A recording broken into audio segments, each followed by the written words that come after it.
And as families and friends prepare to gather around the dinner table for Thanksgiving, a series of respiratory viruses are threatening to upend those celebrations. Yeah, we've been talking about them for some time, but it looks like things here in South Florida aren't as bad as they are in other parts of the country.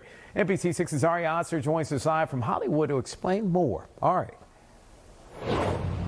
Yes, Juan, that's true. It doesn't mean we're not feeling the triple-demic, though. That refers to COVID, the flu, and RSV, which is respiratory syncytial virus. 3 viruses swirling around at the same time, making people sick. Again, our climate in South Florida, though, does protect us a little bit. Because it's milder here than it is up north, we can go outside more, spend more time outside. That cuts down on the amount of viral transmission. But hospitals in South Florida are seeing an uptick in patients with flu-like symptoms, especially here at Memorial Hospital.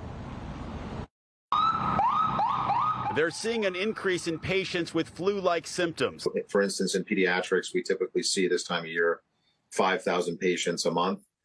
This past month, we saw almost 8,000 patients. So, a fairly large increase in volume. Memorial's emergency medicine director said they've had days in which more than 300 kids have come in with viral symptoms. It's been a busy month, particularly for peds, and we had a busy month in May and things quieted down. But this month in the peds ED, we've had, days when we've seen 300 plus patients in one day.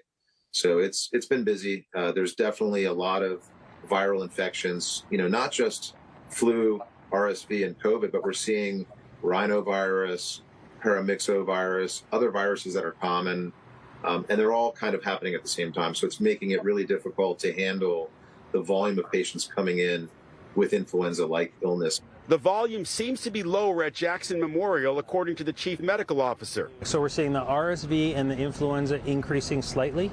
COVID is actually, fortunately, staying relatively flat. Nationally, the triple-demic has filled 78% of children's hospitals. One hospital in Kansas City had more than 1,000 flu cases in 1 week. In Kentucky, 30 school districts had to close at least one school this month because so many kids are sick. It was terrifying. It was surreal. I'm like, as seeing your daughter on a breathing mask and she's only 3.5. So what to do? Wash your hands a lot, stay home if you're sick, open your windows, get vaccinated. There's a lot of controversy and a lot of discussion about vaccines. The reality is some protection is better than no protection, right?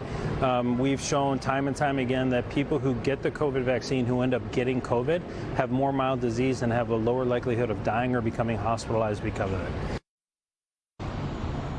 So the doctors say now's a good time to get your shots. And remember, if you are sick, stay home. Don't spread your germs around at Thanksgiving dinner. We're live in Hollywood. Ari Odzer, NBC 6 News.